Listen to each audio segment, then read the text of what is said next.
Hello, my name is Adam and welcome back to my channel where I make a tabletop role-playing game from scratch on camera, or more specifically, I'm still working on my robot project right here.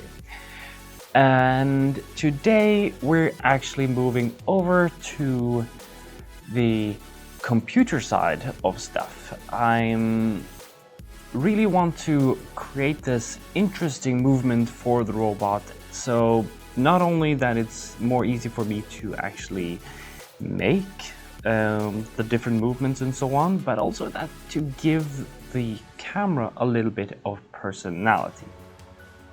So what do I mean about this? Well, if you see here, when I run this robot, I can move it sideways like this.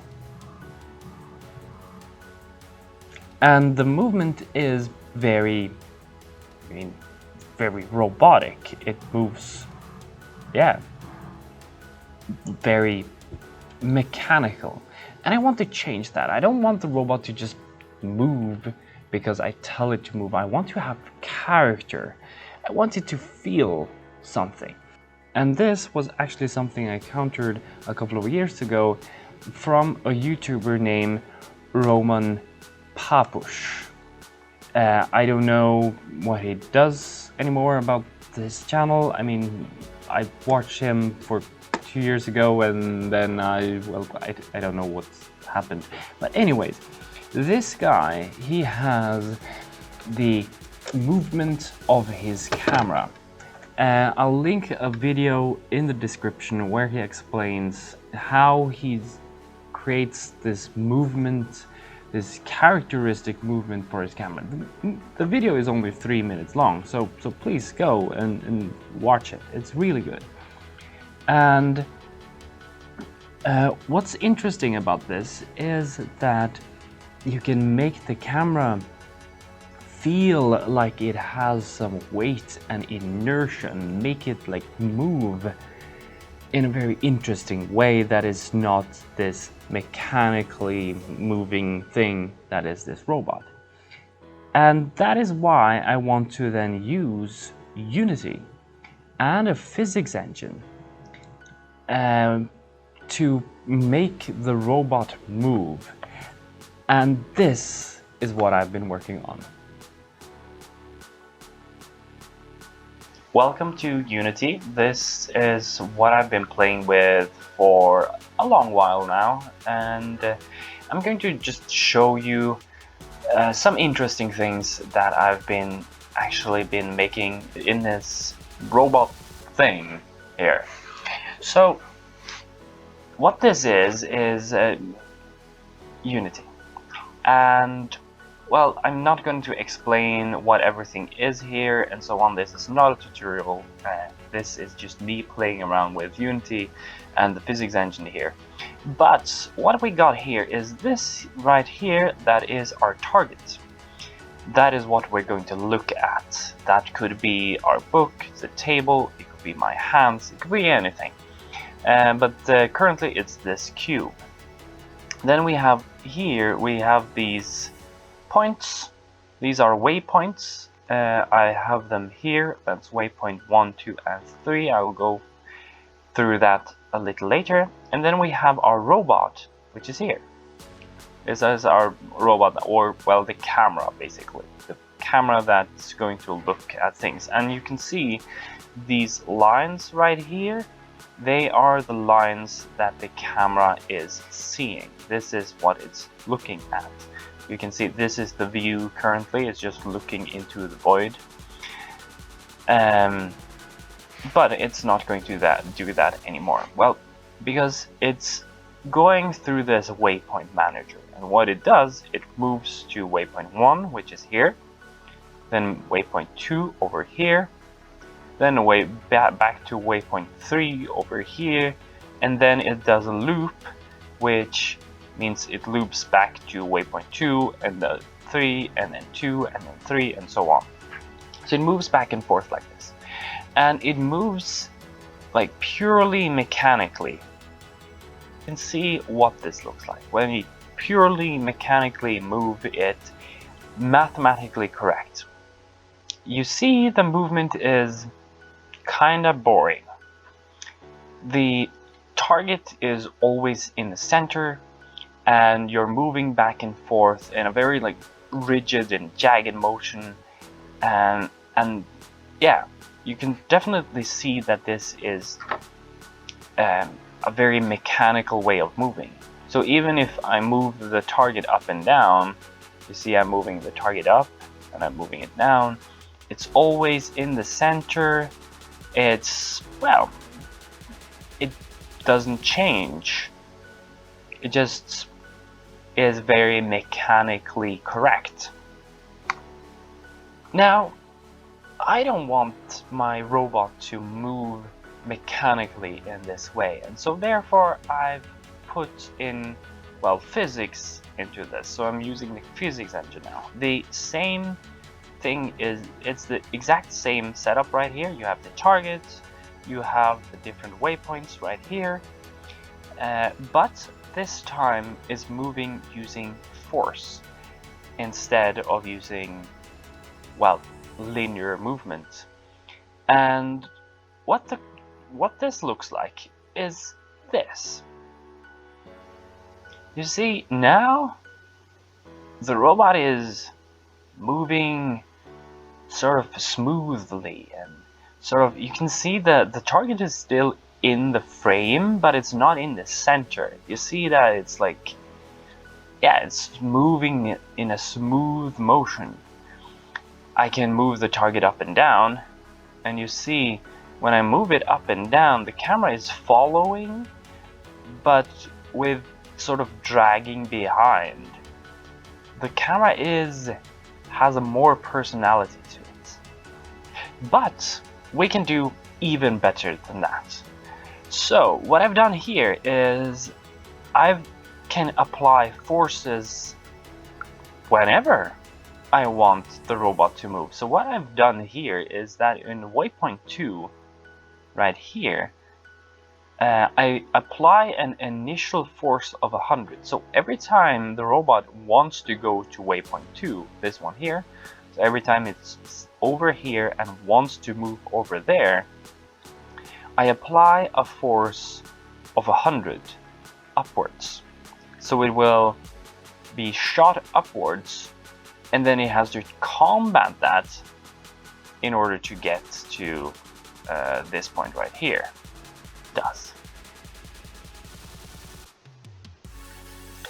And now you see the movement is, it gets shot up like that. You see the movement is a lot more, I don't know, it does something more. You can see the robot right here as it moves. You see it doesn't really follow exactly what it's supposed to do.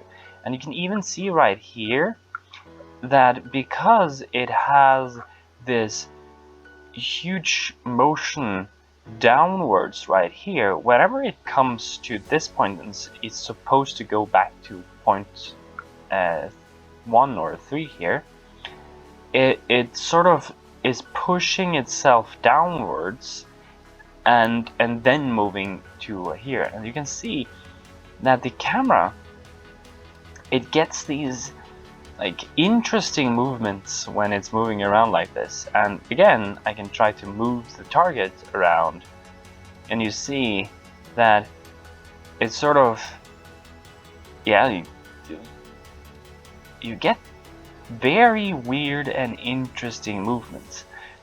But we don't have to stop there. We can create even weirder movements than this.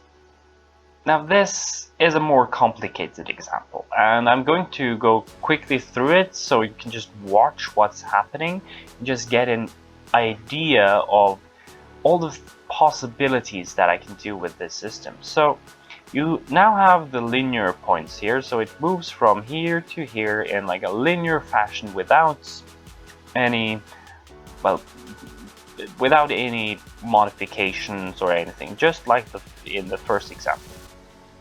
Now you move then afterwards in a circular movement over to this, and you can see the arc right here. This is what it's going to do, move in a circular movement like this. Then we have the floating movement. The floating movement is it's just going to float. It's just there, and you can apply forces to it. It can do whatever you want, but for here 20 seconds it's just going to wait and then just float around in space depending on what forces are being applied to it. And with this system here, I can apply forces to the robot or the camera while it's moving. So for instance, now when it's doing this circular waypoint here, I'm applying a beat modifier. So the beat modifier is basically at every 0.5 seconds, I will have a target, which is this target right here. I will push a force towards that target. I will push the camera with 100 force towards that camera, and the robot has to combat that in order to stay on this circular line, which will create this beat effect. You will see that later. The same thing here, I'm applying the same beat modifier in the floating waypoint. So as I said, the floating waypoint, it waits for 20 seconds. After 5 seconds, it starts another beat modifier. This time with 2 seconds interval, and not towards the target, but in a random direction, with again a force of 5, which is actually quite much when the robot itself is not combating anything. It's just floating there. And that's also why I have this within sphere modifier. So within a radius of 3 from this point right here, it's going to float, and whenever it's floating outside of that area, it's going to be pushed back, like in a very slow and easy way. And this is what the movement looks like. It's not going to be useful for anything right now, but you can get the concept. Here is the beat modifier while I'm doing a circular movement, and now we're floating for 5 seconds, and then I'm being pushed every 2 seconds in a random direction. And you can see the movements, they're getting really weird at some point. And then after 20 seconds, well, it goes back to the linear movement and then the circular beat movement, as you can see here. And yeah, now it's floating again. And what's interesting about this is that you can see that the target is still in frame, regardless of what I'm pushing and doing with forces and so on to the robot. I can even here try to change the target.